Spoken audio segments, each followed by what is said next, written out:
Hi అండి. అందరికీ నమస్తే. అందరూ ఎలాగున్నారు? మేమైతే బాగున్నాం. మీరందరూ బాగుండాలని ఆ పరమశివుడిని మనస్ఫూర్తిగా అయితే కోరుకుంటున్నా అండి. ఇంకా కార్తీక పౌర్ణమి రోజు తీసిన వీడియో ఇది.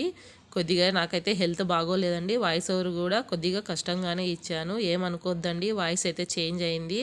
ఇంకా కార్తీక పౌర్ణమి సందర్భంగా సేవా కార్యక్రమానికి అయితే వెళ్తున్నాము. మాకు నంద్యాల నుండి రుద్రవరానికి 42 కిలోమీటర్ల దూరంలో అయితే శ్రీ వెంకటేశ్వర స్వామి దేవాలయం అయితే ఉంది. అక్కడికి కార్తీక పౌర్ణమి సందర్భంగా జనాలు చాలా వరకు అయితే వస్తారని మాకు సేవా కార్యక్రమానికి అయితే మా లీడర్ గారు సీతారామరెడ్డి గారు అయితే మనకి ఇన్ఫామ్ చేశారు. ఇంకా మేము ఉదయాన్నే రెడీ అయ్యి 5ంటికే బయలుదేరాము. ఇంకా గుడికి అయితే వెళ్ళిపోదామండి. ఈ వీడియో నచ్చితే తప్పకుండా అలాగే లైక్ చేయండి, షేర్ చేయండి, సబ్స్క్రైబ్ చేసుకోండి అబ్బా మా ఛానల్ని. Thank you.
ఎందుకంటే మనము ప్రతిరోజు కూడా మానవ జన్మ కదా, మనకు తెలియనటువంటి పాపాలన్నీ కూడా మన దేహంలో నిగూఢంగా ఉంటాయన్నమాట.